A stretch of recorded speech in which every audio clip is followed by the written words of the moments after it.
What is up, gamers? Today we're going to talk about the one company that every other gamer loves to hate on, and that's GameStop. Before I carry on, you should know that I do not have any friends or family who work for them. I myself obviously do not work for them, and my opinion is solely based on GameStop as a customer, period. First off, let's talk about the haters of GameStop. The one thing they don't take into consideration when dealing with this company is you trade in at GameStop, you're not only getting cash or in-store credit for whatever that I'm assuming you're bored of anyway, but you're sacrificing some of that game's value simply for the convenience. Convenience of what, you ask? How about you go ahead and post some games on Craigslist or even eBay, even if it's a new one and you just bought it and you hated it, mark it there for, I will say, $50. Sounds fair, right? They save $15 at least on a brand new game. You will get countless calls, texts, emails of people wanting to trade you broken cameras, movies, music CDs, etc. Just everything but what you want. Not to mention the famous, I'm buying this for my husband who lives overseas and I'll pay you double, but all I need is your PayPal account number.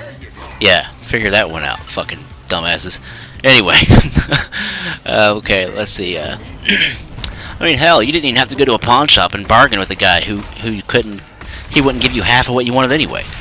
In fact, unless you have a friend who wants the game too, or someone who knows someone, you're going to be stuck with it for God knows how long, when you could just suck it up and accept that GameStop, you're paying for convenience.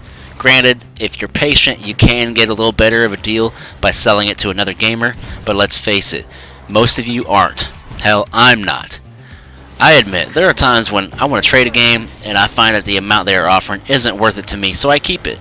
Or I just give it to a friend, because I'm like, yeah, this is worth more than your little $3, so I'll hold on to it. But most of the time, I'm okay with the price, since I'm usually getting it to purchase an upcoming title anyway, and getting more for my trade-in. However, okay, let's carry on. I sometimes hear these horror stories of dealing with GameStop employees treating customers badly. I myself, I've never had this problem. I've never gone to any GameStop, be it local or out of town, where I felt I was treated unfairly. Sometimes people ask for it though, and then they post videos about it, ranting and raging, when they were their own dumbass faults for starting shit anyway. Remember, you remember that dude that was pissed because he couldn't pick up his Grand Theft Auto 5 game because he forgot his ID, and then everyone got on the manager's case because she was being a smartass to the smartass, basically.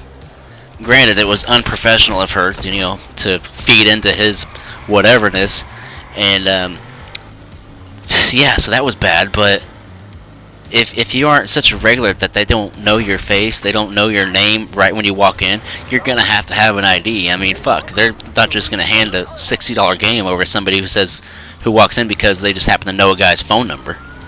Everyone knows that. Don't be an asshole or an idiot. You wouldn't have had that problem. End of story.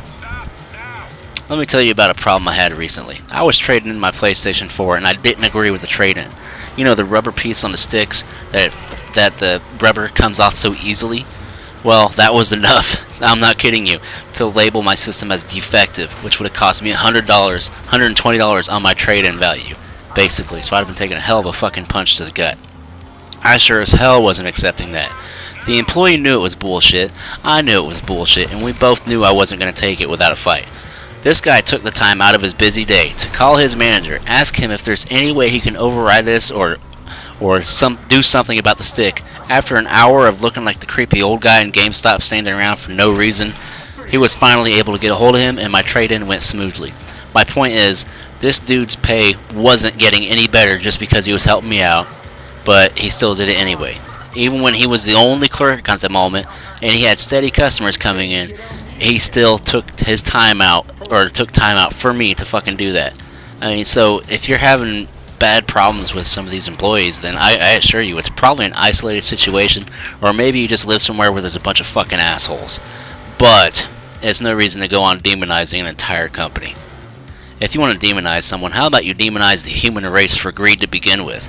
If it wasn't for greed, there would be no poor, there would be a lot less war, there would be a lot fewer armed robberies because, well, if it wasn't for greed, there would be a lot better of an economy to begin with, so the odds of someone getting stressed enough to the point of committing crimes to get money is a lot less than what they are today. I mean, don't get me wrong, I fucking hate corporations. However, in this case, unless you're one of those who are against corporations as a whole and only support local shopping and are serious about it, And by serious, I mean one of those guys that won't even go to Walmart just because you're so against Walmart that you'll wait until the next day for a store to be open that's a local shop, that way you can give them your money instead. So unless you're that serious about it, I suggest that you would just kind of stop being a bigoted idiot about it and just accept GameStop for what they are, which is a company where you sacrifice some of the value of your game or whatever trade-in simply for the convenience. That is all I have for this subject, so I'll talk to you guys later. Thanks for listening. Good night.